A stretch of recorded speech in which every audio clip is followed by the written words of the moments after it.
전국 스포츠클럽을 지원하는 정부 사업의 운영권을 최순실 씨가 사실상 지배한 K스포츠재단과 더 블루K에 넘기려 한 정황이 드러났습니다. 박 대통령이 직접 지시한 내용이 담긴 문건을 SBS가 입수했습니다. 문체부가 지난해 새로 진행한 거점 K스포츠클럽 사업 공모에서 K스포츠재단을 선정하기 위해 평가 점수와 순위를 조작한 걸로 확인됐습니다. 전국적으로 수백억 원의 예산을 직간접적으로 다루는 사업입니다. 단독 보도합니다. 특검이 모레 9일 박 대통령을 대면 조사하는 걸로 SBS 취재 결과 확인됐습니다.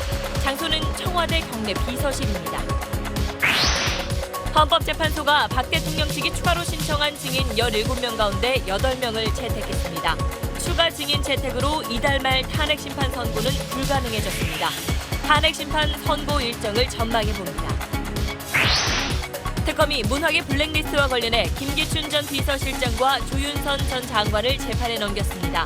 김혜숙 국립국악원장은 산하기관장으로서 블랙리스트 관련 지시를 따를 수밖에 없었다고 털어놨습니다.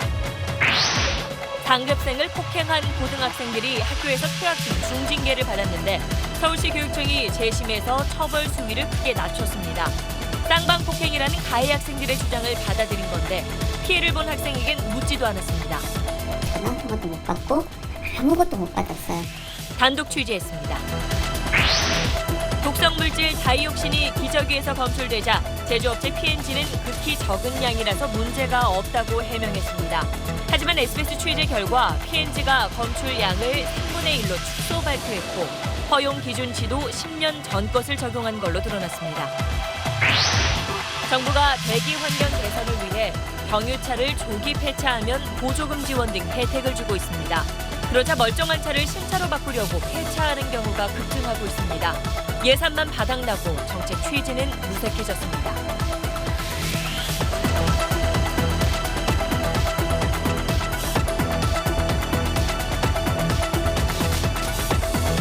에너지를 쓰던 자동차가 수소로 에너지를 만드는 시대로 현대자동차. 여러분 안녕하십니까? 최순실 국정농단 사건의 출발점이었던 K스포츠재단 문제와 관련해서 오늘 저희는 대통령과 최 씨가 얼마나 깊숙이 또 비정상적으로 재단에 영향을 미쳤는지를 입증하는 소식을 준비했습니다. 이 내용을 포함해서 대통령이 답해야 할 의문이 많습니다.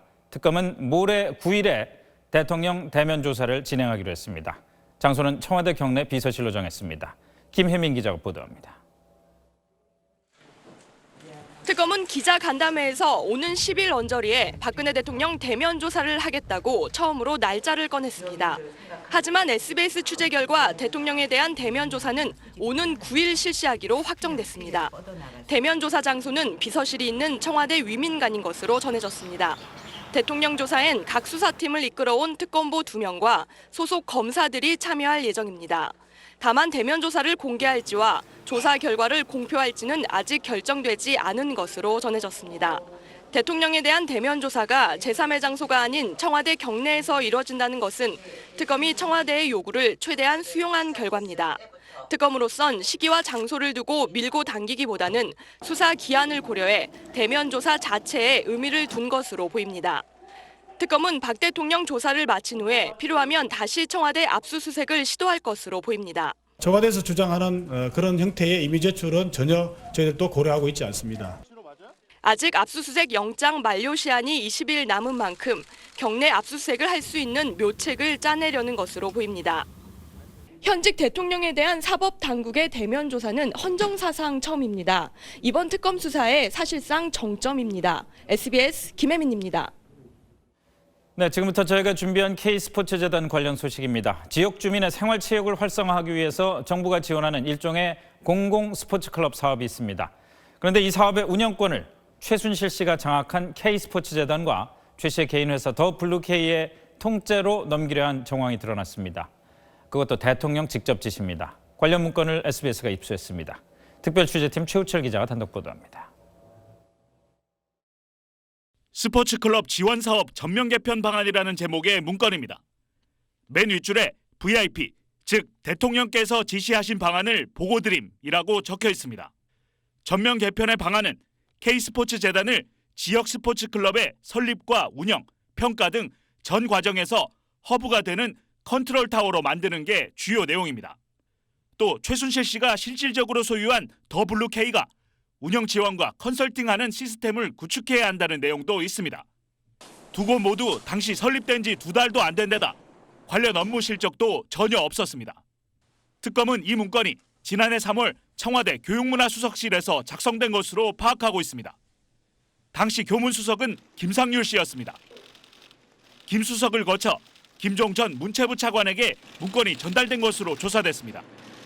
대통령 지시로 만들어진 이 지원 계획을 실행에 옮기는 방안으로 나온 게 문체부의 5대 거점 K스포츠클럽 사업입니다. 그런데 이 정부 사업이 결정되기 2달 전인 지난해 1월부터 K스포츠재단은 최순실 씨 지시에 따라 사업을 따낼 준비에 들어간 정황들이 나옵니다. 그 블루K에서도 역할을 많이 하셨다고 얘기를 돼요. 주로 어떤 일을 하셨습니까? 그 여러 가지 이제 최순실 씨가 지시하는 그런 기획안들을 많이 만들었고요. 일주일에 한 3회 이상은 뵀던 것 같고요. 5월까지는 굉장히 이제 그렇게 빈도가 좀 잦게 뵀고요. 최순실 씨가 개인 사업을 위해 정부 지원 제도의 변경을 기획하고 청와대와 문체부가 이를 실행하기 위해 동원된 걸로 보이는 대목입니다. 특검은 K스포츠재단이 계획대로 사업권을 따냈다면 나라 돈으로 영구적인 수입원을 만들 수 있었다며 배후에 대통령이 있었던 것으로 보고 있습니다. SBS 최우철입니다. 이 지역 K스포츠클럽은 전국에 33개가 운영되고 있습니다. 문체부는 여기에다가 엘리트 선수를 육성하는 역할까지 추가한 거점 K스포츠클럽 사업을 지난해 새로 진행을 했습니다. 이 사업 공모에서 K스포츠재단은 평가 점수 6등을 받았는데 이걸 조작해서 3등으로 끌어올린 사실이 드러났습니다. 특별취재팀 박수진 기자의 단독 보도입니다. 지난해 6월 문체부와 대한체육회는 거점 K스포츠클럽 3곳을 뽑기 위한 공개 모집을 실시합니다. K스포츠재단은 남양주시와 협약을 맺고 공모에 참가합니다. 1차 서류 심사 직후 대한체육회 실무자가 K스포츠재단 노승일 부장에게 전화를 걸어옵니다. 6등이었어, 6등. 그래가지고 도저히 안 될 것 같아서 내가 중간에 갔거든. 부랴부랴 해가지고 다시 다 고쳤다고. 3등으로 넣었어요, 3등으로. 서류 심사 결과 6개 컨소시엄 가운데 꼴찌였는데 순위를 조작해 3등으로 끌어올렸다는 얘기입니다. 조작 과정엔 문체부 간부와 민간 심사위원들도 동원됐다고 대한체육회 실무자가 털어놓습니다. 문체부 추천했고 동태 교수랑 정석이형 거랑 김 박사 거를 다시 다 고쳤다고. 김 박사랑 정석이랑 친하니까. 조작에 대한 설명은 매우 구체적입니다. 심사위원이 8명이에요. 심사위원 5명 입력 다 끝내고 갔다고. 5명 위원 입력하고 간 게 6등이라 내가 정석이한테 가서 얘기했어. 지금 여기서 안 고치면 안 된다. 다음 심사 단계인 사업계획 발표에 대해서도 조언을 아끼지 않습니다. 서류 작성할 때도 웬만하면 외주 맡기라고 내가 얘기했잖아요. 너무 차이 나가면 안 되잖아요. 그래서 PT 남았으니까 그럼 PT는 좀 준비 잘해서. 문체부 서기관과 대한체육회 직원은 사업 공모가 발표되기 전인 지난해 3월부터 K스포츠재단 직원과 함께 후보 지역을 다니며 뒤를 봐줬습니다. 노골적으로 K스포츠재단을 밀어줬지만 비선실세 국정농단 사태가 불거지면서 K스포츠재단은 최종 선정에선 빠졌습니다. 결국 이 사업에 K스포츠재단은 선정이 안 됐군요. 네. 그런데 이 평가 조작 사실을 대한체육회 측은 인정을 하는 겁니까? 네, 제가 통화 내용에 등장한 대한체육회 관계자에게 네. 직접 전화를 걸어서 진위를 물었습니다. 네. 처음에는 부인을 했는데 통화 녹취를 갖고 있다고 이야기를 하니까 K스포츠재단을 위로하고 격려하기 위해 한 말일 뿐이었다, 이렇게 말을 했습니다. 네. 하지만 앞서 들어보신 것처럼 평가 조작에 대한 경위가 매우 구체적이어서 네. 단순한 위로라고 보기는 좀 어렵습니다. 그런데 이 거점 K스포츠클럽 운영이라는 게 어떤 이권이 있길래 청와대랑 다 나서가지고 이렇게 K스포츠재단에 이권을 주려고 그랬나요? 거점 K스포츠클럽은 지역별로 현재 운영 중인 지역클럽을 관리하는 일종의 관리자 역할을 하는 네. 곳입니다. 거점 K스포츠클럽 한 곳에 매년 정부 예산 8억씩 3년간 24억 원이 들어가고요. 예. 거점 클럽이 관리하는 지역클럽에도 매년 2억에서 3억 원의 예산이 들어갑니다. 네. 단순히 계산을 해도 해마다 수백억 원의 예산이 들어가게 되는 셈인데요. 정부 계획을 보면 거점 클럽을 전국에 10개, 그리고 지역 클럽은 228개를 만들려고 했습니다. 했습니다. 청와대 계획대로 만약 진행이 됐다면 수백억 원의 예산을 K스포츠재단이 주무를 수 있게 되는 겁니다. 이게 뭐 만만하게 볼 사업이 아니구만요. 예. 근데 청와대 문건을 보면은 K스포츠재단을 스포츠클럽 중앙지원센터로 만들라 이렇게 문건에 나오는데 이건 무슨 의미입니까? 네, 앞서 보신 그 리포트에서 나왔지만 이게 네. 청와대가 만든 문건입니다. 네. 이 문건에 보면은 청와대 계획대로 중앙지원센터를 뭐 K스포츠재단에 맡기겠다 이런 내용들이 나오는데 이 재단에 이 역할을 맡기게 되면 지금까지 대한체육회가 운영을 해오던 역할이 K재단으로 넘어가게 되는 겁니다. 여기에 최순실 씨의 회사 WK는 컨설팅과 마케팅 비용의 명목으로 클럽 한 곳당 1억 원씩 챙기려고 했습니다. 사실상 이 사업이 재단과 WK가 관장을 하게 되는 셈인데 이렇게 되면 컨설팅과 마케팅을 다 맡게 되니까 수백억 원의 예산을 그렇겠죠. 갖게 되는 것이고요. 그리고 또 재단 관계자들의 얘기에 따르면 네. 앞서 뭐 밝혀졌듯이 미르와 K스포츠재단을 통합재단을 만들려고 했다는 계획이 있지 않았습니까? 네. 그 통합재단의 수익 기반 사업으로 삼으려 했다라는 증언도 나오고 있습니다. 아까 얘기대로 그야말로 통째로 가져가고 싶어 했다. 이 말이 정확한 얘기군요. 네, 그렇게 볼 수 있습니다. 잘 들었습니다. 오늘 헌법재판소 변론에서도 이 K스포츠재단을 운영한 건 청와대와 최순실 씨라는 증언이 나왔습니다. 정현식 전 K스포츠재단 사무총장은 최 씨가 자신을 면접해서 뽑았고 그 뒤에 안종범 전 수석으로부터 축하한다는 전화가 왔다고 말했습니다. 보도에 전병남 기자입니다.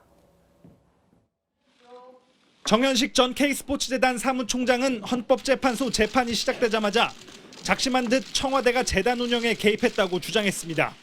우선 재단 이사회는 껍데기였다면서 최순실 씨와 안종범 전 수석의 의사결정을 그대로 따르는 구조라고 말했습니다. 출자는 기업이 하고 운영은 청와대가 맡았다는 취지인지를 묻는 재판부의 질문엔 넓게 보면 그렇다고 답했습니다. 재단을 운영한 건 최 씨와 안 전 수석이라고 지목했습니다. 최 씨가 언급한 사안이 하루 이틀 정도의 시차를 두고 안 전 수석으로부터 똑같이 반복됐던 겁니다. 또 안 전 수석과 전화 통화하는 과정에서 박 대통령의 관심사항이라는 말을 여러 번 들었다고 증언했습니다. 또 자신을 면접을 보고 뽑은 사람도 최순실 씨였다며 이후 안종범 당시 수석으로부터 축하 전화가 왔다고 얘기했습니다. 서울중앙지법 재판에 출석한 조성민 전 WK 대표도 최순실 씨의 개입 사실을 인정했습니다. 스스로 결정한 건 화장실 가는 것과 밥을 먹는 것뿐이었다며 자신은 실권이 없는 바지 사장에 불과했다고 털어놨습니다. 조 씨는 WK가 권력형 비리를 이용해 영업하려는 회사라고 생각해 퇴사했다고 말했습니다. SBS 전병남입니다. 그런데 헌법재판소의 결정이 이달 안에 나오기는 좀 어렵게 됐습니다. 헌재가 대통령 변호인단의 추가 증인 신청을 일부 받아줘서 변론에 시간이 더 필요하게 된 겁니다. 박하정 기자입니다.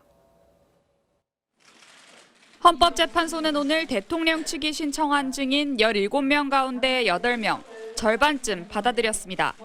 정동춘 전 K스포츠재단 이사장 등 이번 탄핵 심판에서 처음 신청된 증인 4명이 우선 포함됐습니다. 또 이전에 기각됐던 증인 2명과 이미 증언을 한 최순실 씨와 안종범 전 청와대 수석도 다시 부르기로 했습니다. 국정감사에서 이미 증언했던 이재용 삼성전자 부회장 등 기업 총수 5명은 받아들이지 않았습니다. 수사 과정에서 사전에 증거를 짜맞췄다는 의혹을 제기하며 어제 대통령 측이 새로 증인으로 신청한 검사 2명도 탄핵 사유와 관련이 없고 불분명한 의혹이라는 이유로 채택하지 않았습니다. 남은 증인 신문을 위해 헌재는 일단 22일까지 변론 기일을 지정했습니다. 국회 측은 헌재가 지나치게 대통령 측 의견을 반영했다고 주장했습니다.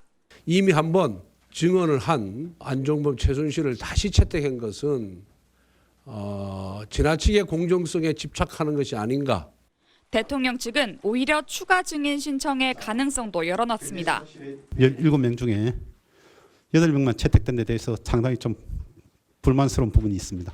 22일까지 변론을 진행한 뒤 추가 혹은 최종 변론에 이어 재판관 평의를 위한 시간도 더 필요하기 때문에 이른바 2말 3초에서 2월 말 선고는 사실상 불가능해졌습니다.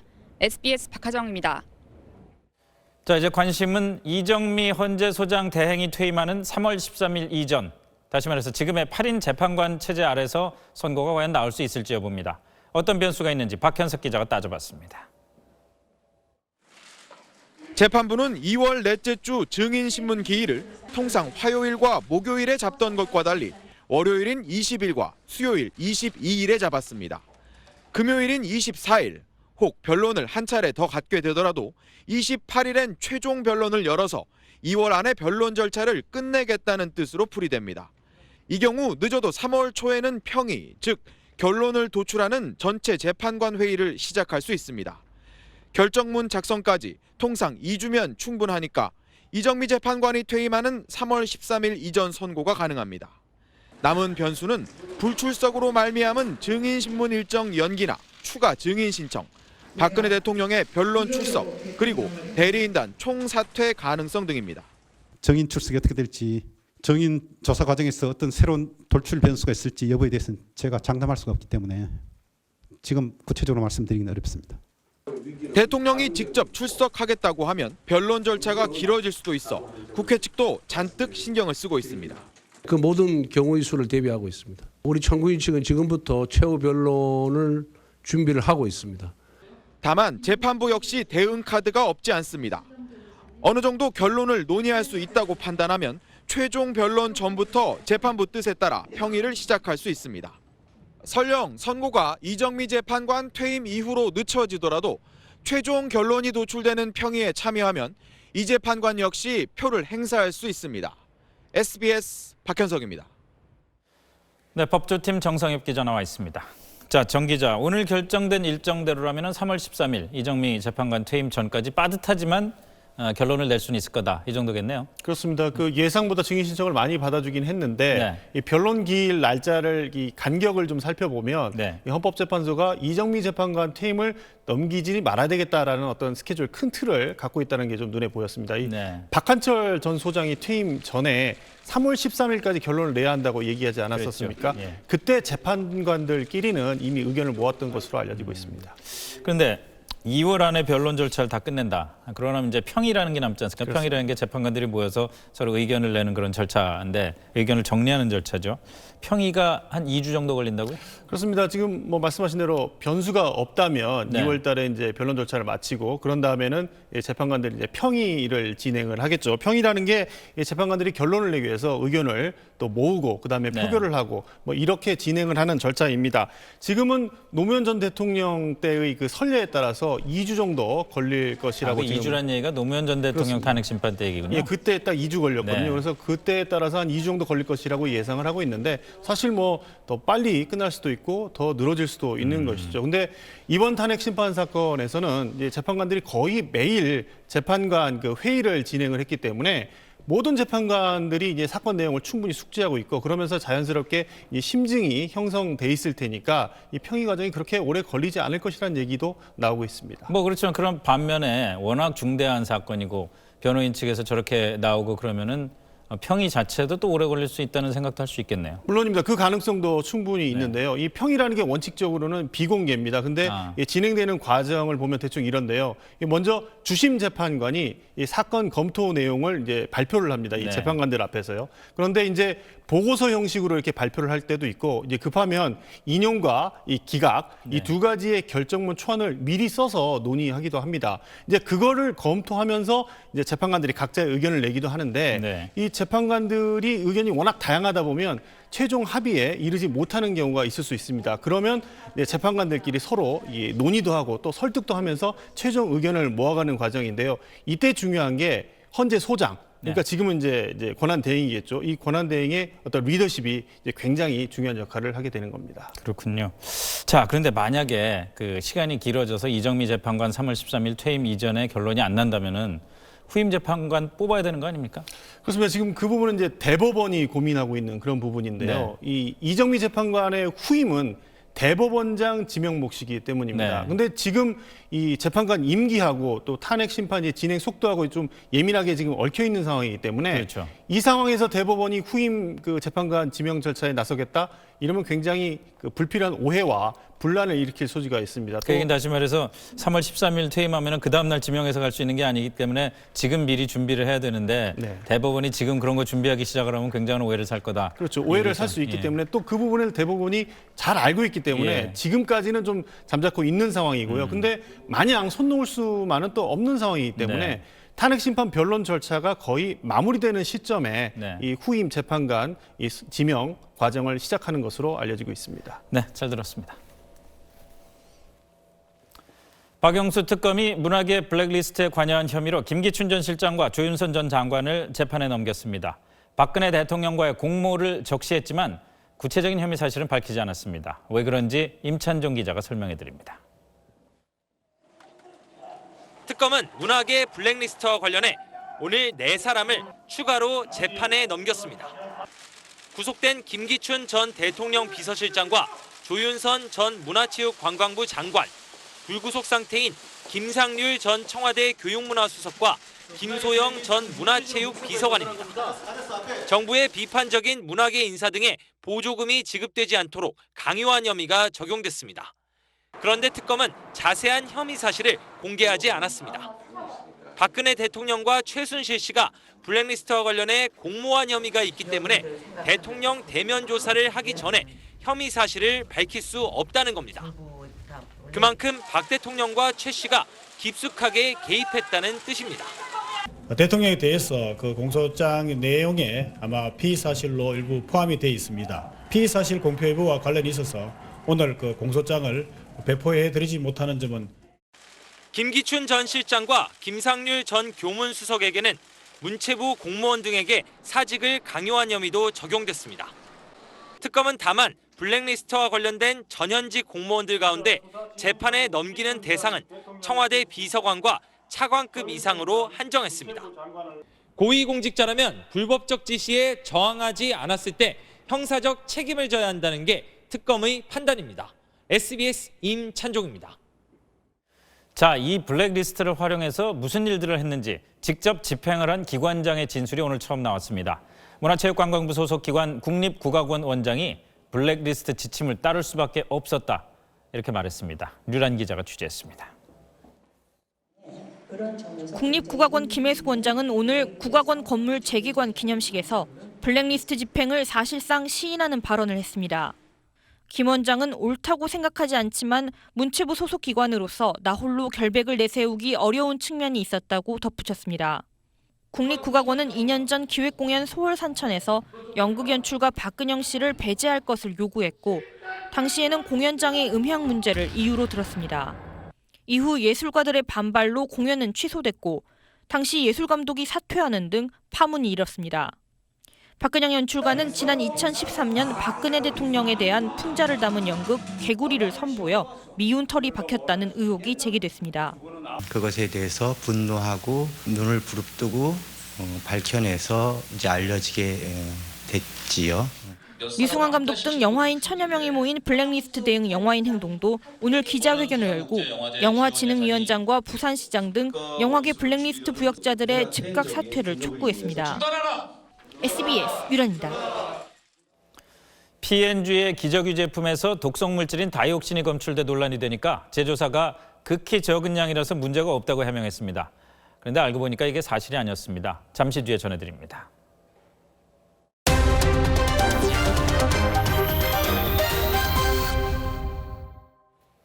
퇴근길 만원 버스에 불을 지른 60대 남성이 붙잡혔습니다. 토지 보상에 대한 불만 때문에 방화를 계획하고 일부러 사람 많은 버스를 골라 타 불을 붙였습니다. KBC 박승현 기자입니다.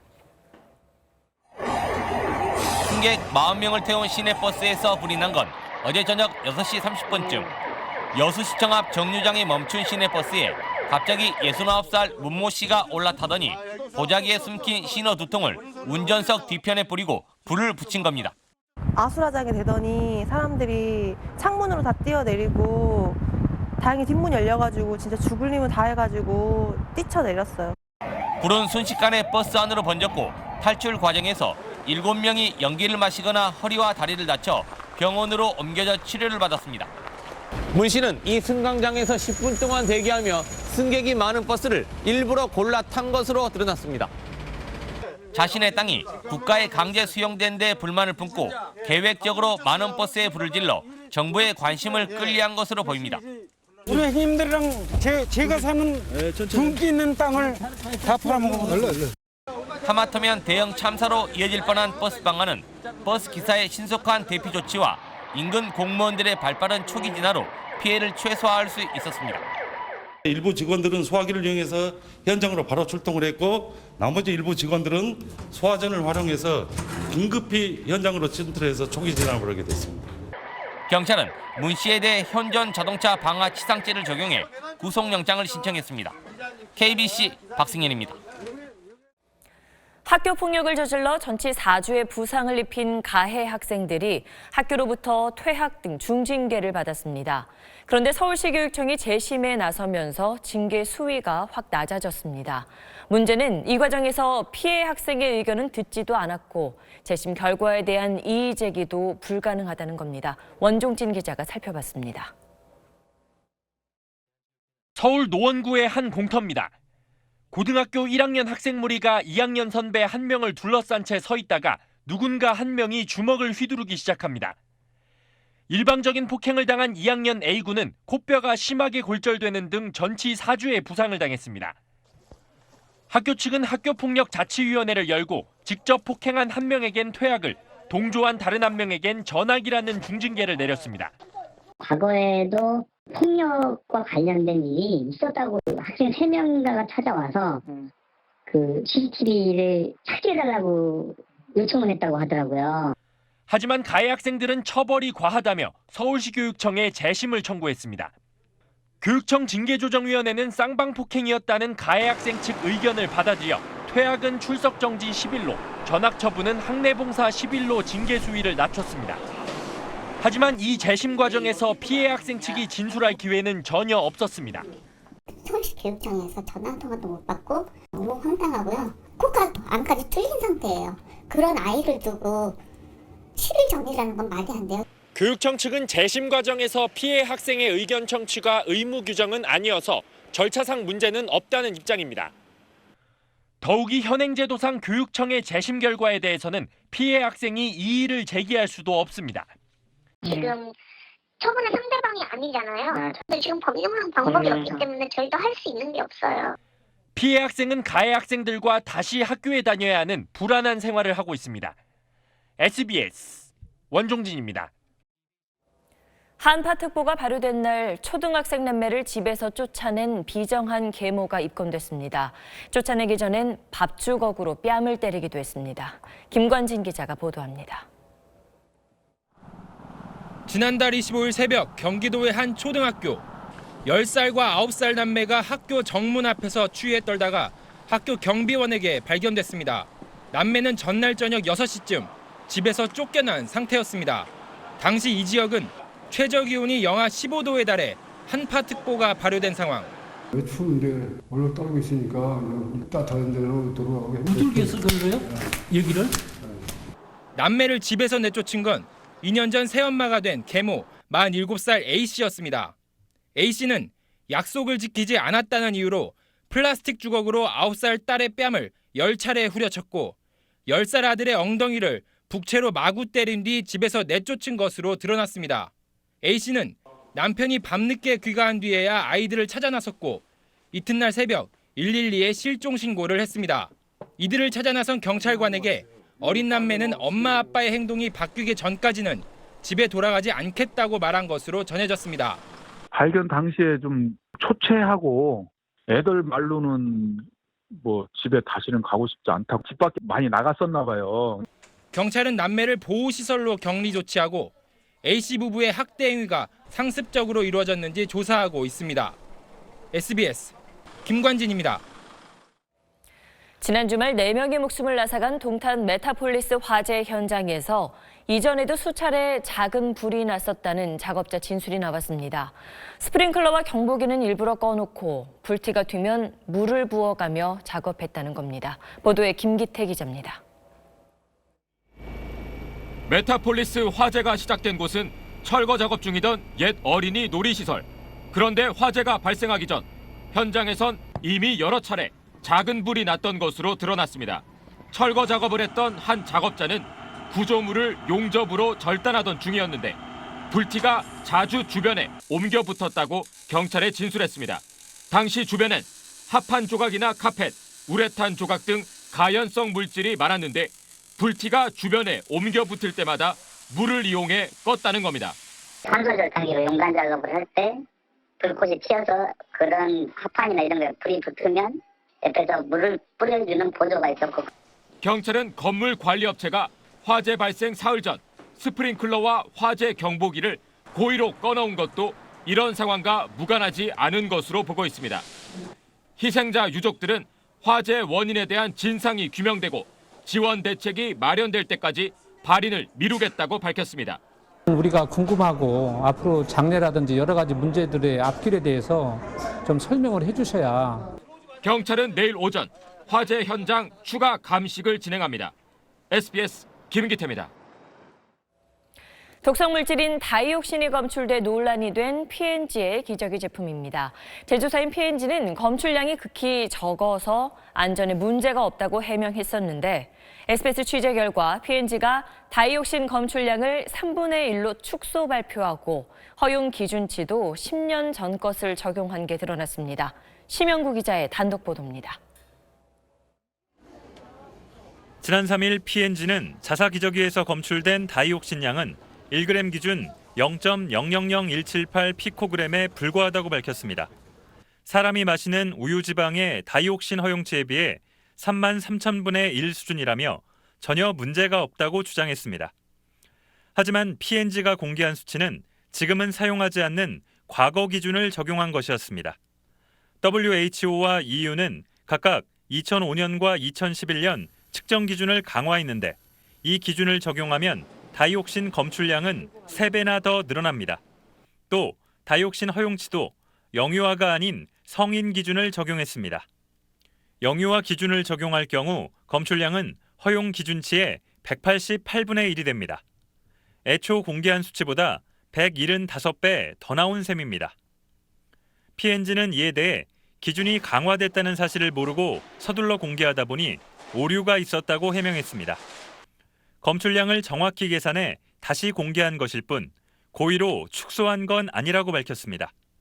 새롭게 나온 결과도 식품허용 기준치에 훨씬 못 미치는 만큼 안전엔 문제가 없다며 여전히 환불, 반품 계획은 없다고 덧붙였습니다. 이에 따라 PNG 기저귀 제품에 대한 국가기술표준원의 조사 결과가 나올 때까지 안전성 논란은 해소되지 않을 것으로 보입니다. SBS 심영구입니다. 최순실 게이트 여파로 주요 그룹들이 신입사원 채용 일정조차 잡지 못하고 있습니다. 그나마 채용의 규모도 크게 줄 것으로 보여 취업 준비생들 속이 타들어가고 있습니다. 송욱 기자의 보도입니다. 한 지자체가 준비한 취업 박람회. 취업 준비생들은 절박한 심정으로 이력서를 꼼꼼히 챙기고 상담관의 설명에 귀를 기울입니다. 지금 모집하는 데가 사실 공공기관이나 공기업밖에 없어요. 대기업 같은 경우는 채용 규모를 더 이제 많이 줄이고 있고. 대기업 입사를 준비하는 정모 씨는 매일 수시로 구직 사이트를 확인합니다. 예년과 달리 채용 소식이 들리지 않다 보니 불안감만 커집니다.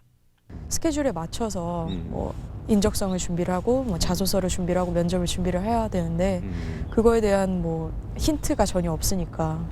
10대 그룹 가운데 올해 채용 일정을 확정한 곳은 지금까지 SK와 한화, GS 등 단 3곳에 불과합니다. 지난해 14,000명을 뽑은 삼성은 통상해오던 3월 공채를 연기할 가능성이 제기되고 있고 현대차와 LG, 롯데 등도 채용 일정을 확정하지 못하고 있습니다. 통상은 이게 사업 계획에 따라서 채용이 진행되는데 올해는 불안수들 때문에 경영 일정이 지연이 되어가지고 채용 규모도 줄어들 전망입니다. 한 취업 포털의 조사 결과 상장 기업들의 올해 채용 규모는 지난해보다 5.2% 줄어들 것으로 나타났습니다. 기업 5곳 가운데 한 곳은 채용 계획이 아예 없다고 답했습니다. 지난해 청년 실업률은 9.8%로 2000년 이후 가장 높았습니다. 네, 송 기자, 대졸자 취업이 앞으로 3, 4년은 더 힘들 거라는 전망도 있던데요. 네, 지금도 취업 재수생, 삼수생 많지 않습니까? 그런데 이제 대졸자도 더 큰 폭으로 늘어나기 때문인데요. 지난 2010년부터 14년까지 4년제 대학 입학자 숫자를 보면요. 한 해 36만 명 수준으로 역대 가장 많습니다. 올해부터 이들이 이제 순차적으로 졸업하게 되면서 앞으로 3, 4년은 일자리 찾기가 더 어려운 취업 빙하기가 될 것이다. 이런 예상이 나오고 있습니다. 청년 실업률이 더 악화되겠네요. 네, 그렇습니다. 청년 실업률은 금융위기 때인 2008년에도 한 7.2% 수준이었습니다. 그러던 게 지난해에는 9.8%까지 올랐는데요. 그 앞서 취업 포탈 조사도 있었지만 고용노동부 조사 결과를 보면요. 그 300인 이상 기업의 올 상반기 채용 계획은 2만 9천 명으로 최근 8년 사이에 최저치를 보였습니다. 때문에 올해 청년 실업률은 처음으로 10%를 돌파할 것이다. 이런 분석도 나오고 있습니다. 뭐 이런 때일수록 기업들이 더 적극적으로 투자와 채용에 나서줘야 할 텐데 지금은 반대 상황이잖아요. 네, 그렇습니다. 특히 대기업들은 최순실 게이트와 이에 따른 특검 수사로 경영 계획을 못 짜고 있기 때문이다. 이렇게 주장을 하고 있습니다. 내부 인사 그리고 투자 계획을 세운 다음에야 채용 규모를 확정할 수 있다. 이런 논리를 내세우고 있습니다. 뭐 대선까지 상황을 더 지켜보겠다라는 핑계처럼 들리기도 하는데요.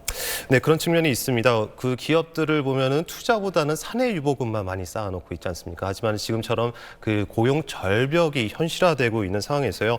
투자와 적극적인 투자 그리고 일자리 창출하는 기업의 책임을 다해야 한다 이런 지적이 많습니다. 그리고요 또 각종 취업 지원안을 입법해야 하는 정치권도 있지 않습니까? 네. 또 이제 정치권들이 이제 조기 대선에만 신경 쓰지 말고 일자리 창출에 나서야 한다 이런 비판도 나오고 있습니다. 네, 그렇죠. 잘 들었습니다. 탄핵 국면에서 움츠러들어 있던 새누리당이 다시 목소리를 내기 시작했습니다. 의원들이 태극기 집회에 나가고 민주당 표창원 의원을 비판하는 피켓팅에 나서기도 하는데 당원권이 정지된 친박계 의원까지 가세했습니다. 정성진 기자의 보도입니다.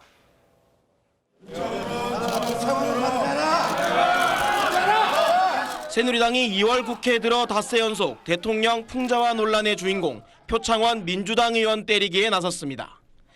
비난의 화살은 결국 표 의원을 영입한 문재인 전 대표에게 향합니다. 표창원 영입한 문재인은 책임져라!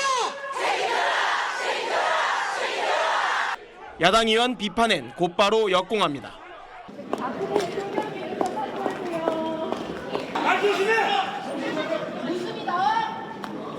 당명 변경과 자진 탈당 건의로 박 대통령과 거리를 두면서도 서서히 보수층 결집에 나선 모습입니다. 우리 국민들이 다시 한번 이 보수와 우리 당을 향해서 한번 대선에 나서서 책임을 한번 다시 맡아야 되는 것이 아닌가. 이런 움직임은 설 이후 여론조사에서 황교안 권한대행이 10%대 지지율을 보이고 있는 것과 무관치 않습니다. 적어도 이만큼은 자신들을 지지하는 새가 있다고 보는 겁니다. 당원권이 정지된 친박계 자장 최경환 의원과 윤상현 의원까지 피켓 시위에 나섰습니다. 강성 친박들은 탄핵 반대를 외치는 태극기 집회 참여 횟수도 늘리고 있습니다. 여전히 당을 장악한 강성 친박들의 거센 저항에 부딪혀 당은 공멸을 피할 수 없는 길로 접어들었습니다. 대선 이후까지 겨냥한 새누리당과 바른정당의 보수 지지층 붙잡기 경쟁이 불붙고 있습니다. SBS 정성진입니다. 손학규 국민주권개혁회의 의장과 국민의당이 통합을 선언했습니다. 이른바 스몰 텐트가 성사된 겁니다. 국회 취재하는 김재윤 기자와 함께 얘기 나눠보겠습니다. 자, 김 기자, 네. 손학규 의장이 생각보다 빨리 통합에 나선 것 같아요. 뭐 이렇게 서두를 만한 이유가 있었습니까? 손학규 의장 측의 설명은 네. 이미 통합을 하기로 한 마당에 더 시간을 끌어봤자 뭐 통합 조건 같은 걸 따지면서 시간을 더 끌어봤자 괜히 실기하거나 아니면 네. 잡음만 더 커질 수 있다. 그래서 오늘 새벽까지 박지원 대표랑 논의를 한 끝에 전격적으로 통합을 선언하게 된 거다. 이렇게 설명을 하고 있습니다. 네. 손학규 의장의 말 들어보시겠습니다. 예. 우리의 통합은 개혁 세력 총결집의 끝이 아니라 시작입니다. 자, 이렇게 되면은 국민의당 안에서 손학규, 안철수 이렇게 두 사람이 경선을 치르게 되는 건가요? 둘만 지르진 않겠죠. 정훈 나오겠죠. 예, 정운찬 전 국무총리도 조만간 국민의당에 합류할 예. 것 같습니다. 그렇게 되면 안철수, 천정배 두 전 대표의 손학규 의장, 정운찬 전 총리 최소 이렇게 4명이 경쟁하면서 대선 경선 흥행을 끌어보겠다. 그게 국민의당의 구상인 것 같습니다. 네. 그런데 사실 뭐 이제까지 여론조사 지지율을 보면은 안철수 의원도 그렇고 손학규 전 의장도 그렇고 그렇게 지지율이 만족스럽지가 못하잖아요. 그럼 약간 그 중하위권끼리의 경선이라는 게 어떤 의미가 있을까 모르겠어요. 국민의당 얘기를 들어보면요. 네. 그 헌재가 탄핵안을 인용하면 민심이 크게 바뀔 거다. 이렇게 네. 좀 기대를 하고 있습니다. 그러니까 지금까지는 과거에 분노했던 사람들이 네. 탄핵안이 인용이 되면 미래를 생각하게 될 거다. 그러면 문재인 전 대표에 대해서 불안감을 느낄 것이고 그러면 상대적으로 안정적인 국민의당 후보를 선택할 거다. 그게 국민의당의 주장입니다. 네. 만약에 추가로 손잡을 사람이 있다면 어떤 사람이 있겠습니까? 김종인 민주당 전 비대위 대표가 있을 겁니다. 제가 이 김종인 전 대표를 좀 담당해서 취재를 하고 있는데 이분이 뭐 딱 부러지게 말을 하는 분이 아닙니다. 그렇죠. 오늘 좀 통화를 해봤더니요. 예. 내가 국민의당에 왜 가냐 이러면서 좀 부정적인 반응을 좀 보였고요. 나에게도 나의 시간이 있다. 그러면서 이 본격적인 움직임을 좀 고민하는 듯했습니다. 그리고 좀 가능성이 좀 크지는 않지만 이 바른정당 유승민 의원도 좀 살펴봐야 될 것 같습니다. 네. 오늘 저희 SBS 뉴스 브리핑에 나와서 처음 한 말이 있는데요. 예. 유승민 의원이 그 후보 단일화를 주장을 하는데 그 대상에 국민의당을 뺄 이유는 없다. 뭐 이렇게 좀 말을 했습니다. 물론 이 국민의당 안철수 전 대표는 바른정당과의 연대에는 분명한 선을 긋고 있긴 합니다. 네, 이른바 빅텐트를 위해서 여럿이 움직일 가능성이 있는 거군요. 뭐 아직까지는 좀 남아 있는 것 같습니다. 잘 들었습니다. 문재인 민주당 전 대표는 안희정 지사의 정치적 기반인 충청권을 찾아가서 대세론을 확산하는 데 힘썼습니다. 반면에 안희정 지사는 더 나은 정권 교체를 화두로 외치면서 정책 차별화를 꾀했습니다. 한정원 기자가 취재했습니다. 문재인 전 대표는 한 달도 안 돼 충청을 다시 찾아 하루에 6개 일정을 소화했습니다. 안희정 지사의 안방에서 안풍 차단에 나선 겁니다.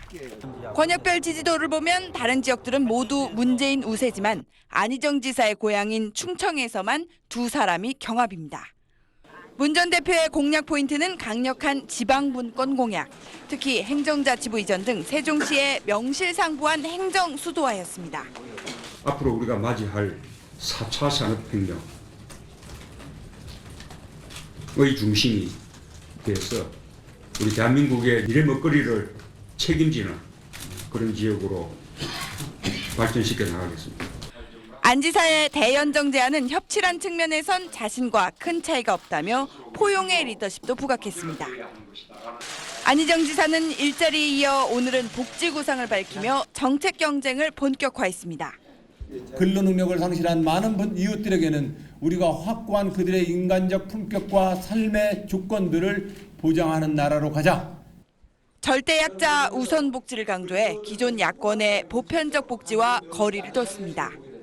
대연정 논란은 뜻을 꺾진 않았지만 논란 확산을 의식한 듯 당 지도부에 결정을 맡겼습니다. 대선 출마를 저울질했던 김부겸 의원은 국민의 기대를 모으지 못했다며 불출마를 선언했습니다. 민주당 경선은 사실상 문재인, 안희정, 이재명 3파전으로 단순해졌습니다.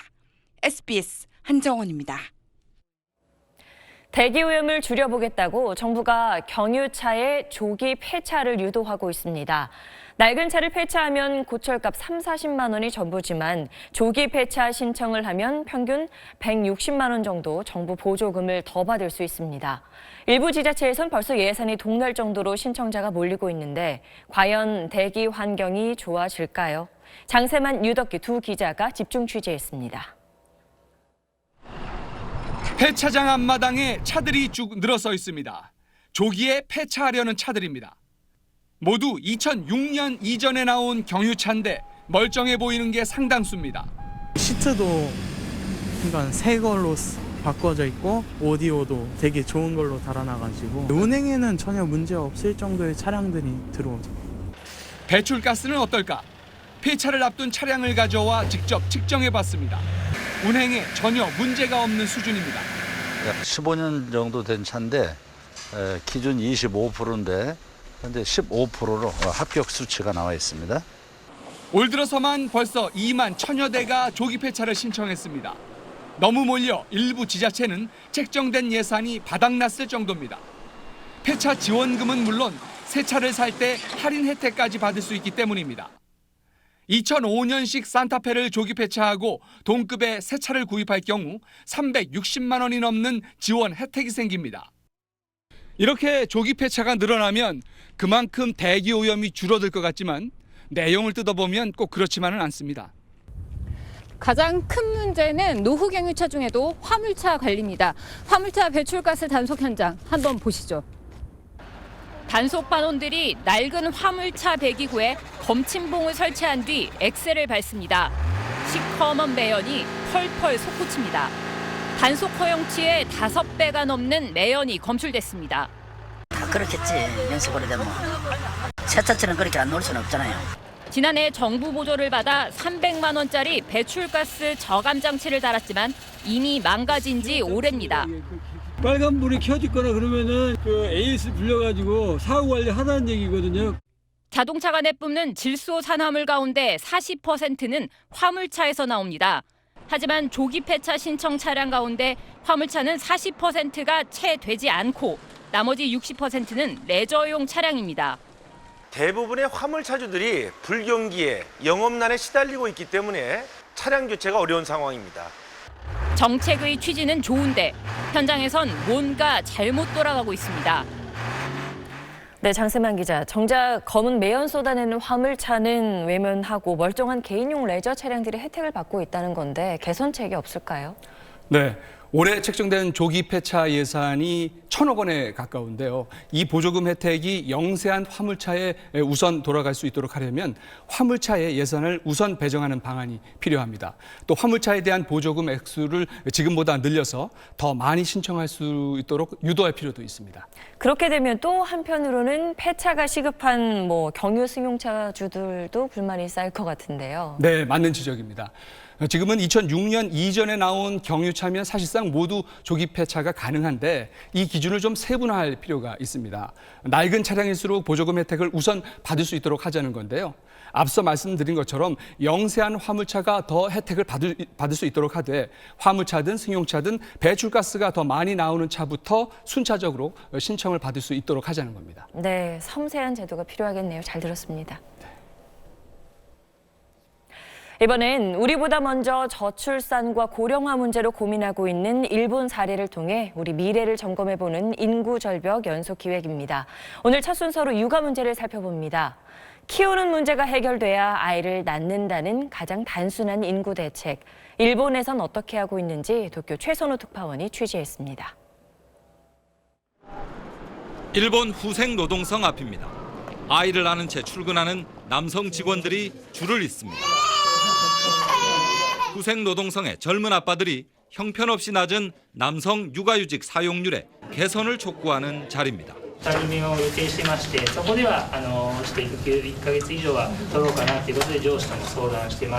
일본은 우리와 마찬가지로 남성의 유급 육아휴직은 최대 52주, 제도상으로는 OECD 최상급입니다. 문제는 실제 사용률이 2.65%, 우리와 함께 꼴찌 수준입니다. 요즘 일본 정부는 육아, 특히 남성의 육아 문제 해결에 필사적입니다. 올해부터 각 기업의 사내 상담 창구, 계도 활동 등이 의무화됐습니다. 노동력 부족으로 여성의 경제활동 참여가 필수가 됐다면 남성 육아도 당연한 일이라는 겁니다. 남성 육아에 대한 기업 내 차별적인 언행을 비판하는 파타하라라는 신조어까지 나왔을 정도입니다. 한 기업은 연간 5일 남성 육아휴직 사용을 의무화했습니다. マイノリティの感覚を持つと思うんですけど、今回の制度は必須であるということによって常識として取るのが当たり前だと。 제도만 그럴듯하고 현실은 팍팍할 뿐인 이중성을 바로잡지 않으면 국가 경제에도 미래가 없다는 게 요즘 일본 생각입니다. 도쿄에서 SBS 최선호입니다. 남상태 전 대우조선해양 사장의 여림로비 대가로 거액을 챙긴 혐의로 기소된 박수환 뉴스커뮤니케이션 대표가 1심에서 무죄를 선고받았습니다. 서울중앙지법은 박수환 씨가 여림로비를 위해 대우조선 대주주인 산업은행 측에 청탁이나 알선을 했다고 보기 어렵다고 밝혔습니다.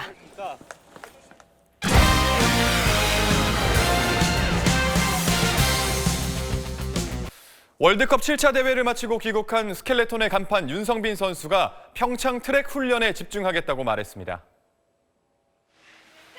윤성빈은 올 시즌 월드컵에서 금메달 1개, 은메달과 동메달을 각각 2개씩 따냈는데요. 아직 부족한 점이 많다며 이제부터 평창 트랙 훈련에 전념하겠다고 밝혔습니다. 윤성빈은 이달 말 세계선수권은 불참하고 다음 달 평창에서 열릴 시즌 마지막 월드컵에 나섭니다. 홈트랙에서는 조금 확실히 보완이 되지 않을까라는 생각을 하고 있어요. 후회를 좀 안 할 만한 경기 내용을 가지고 좀 그렇게 마무리를 지었으면 하는 바람으로 임하고 있습니다. 평창 동계올림픽에서 각국 선수들은 최고의 빙질에서 경기를 펼치게 됐습니다. 세계 최고의 전문가가 빙판을 만들었기 때문인데요. 정혜동 기자입니다. 캐나다의 마크 메서 씨가 소속사 직원들과 함께 강릉 스피드 스케이팅 경기장 빙판을 정리합니다. 메서 씨는 그동안 5차례나 올림픽 링크 건설에 참여한 세계 최고의 얼음 전문가입니다. Ice temperature, the humidity in the building, even the lights will affect the ice, so we have to control. 메서 씨는 지난달 2주에 걸쳐 직접 강릉 빙상장 빙판을 제작했습니다. 얼음을 만들 땐 각 종목 특성에 맞춰 물의 종류와 성분을 달리하는 게 중요합니다. 회전이 많은 쇼트트랙은 스케이트 날이 깊게 찍히는 만큼 얼음이 단단해야 하고 직선주로가 긴 스피드 스케이팅 트랙은 단 한 번의 움직임으로 최대한 멀리 갈 수 있도록 미끄럽게 만들어야 합니다. 스피드 스케이팅의 경우 표면 온도는 영하 10도 안팎이 돼야 하고 표면에 성에가 끼는 것을 막기 위해 습도는 항상 30% 이하를 유지해야 합니다. 경기 상태는 많이 좋은 것 같고 외국 선수들도 그렇게 말을 많이 하고 있어서 기록이 아주 잘 나올 것 같은 느낌이고요. 메서 씨는 오는 10월에 다시 방한해 평창 올림픽에 사용되는 빙판을 최종 점검할 계획입니다. SBS 정희돈입니다. 내일까지는 이맘때 늦겨울 날씨로 큰 추위는 없겠습니다. 내일 아침 서울의 기온은 영하 4도로 오늘 아침보다 높게 출발하겠고 한낮 기온은 서울은 3도, 부산은 11도까지 오르겠습니다. 하지만 오후부터는 점차 찬바람이 강해지면서 주 후반에는 다시 한 차례 강추위가 밀려오겠는데요. 금요일 아침에는 서울이 영하 10도, 한낮에도 영하권을 벗어나지 못하겠습니다. 내일은 전국이 대체로 맑다가 점차 구름이 많아지겠습니다. 경기 북부와 영서, 충북 지역은 오전까지 미세먼지를 주의하셔야겠습니다. 동해안 지역으로는 건조한 날씨가 이어지겠고 제주도는 늦은 밤부터 비나 눈이 오겠습니다. 모레는 호남과 제주도에, 금요일에는 충청 이남 서해안 지역에 눈 예보가 있습니다. 추위는 다가오는 주말까지 이어지겠고 다음 주에는 한결 나아질 것으로 보입니다. 날씨였습니다. 헌법재판소는 다음 달 13일 이전까지 탄핵 여부 결정을 내리겠다는 의지를 갖고 있는데 대통령 변호인단의 전략은 달라 보입니다. 물론 충분한 변론은 보장해야 하지만 의도를 갖고 지연작전을 펴는 거라면 곤란합니다. 국가 리더십 공백이 하루하루 길어질수록 국민이 입는 피해는 자꾸 늘어납니다. 지금 우리의 안보, 외교, 경제 상황은 발벗고 뛰어도 시간이 모자랄 수준입니다. 뉴스 마치겠습니다. 고맙습니다.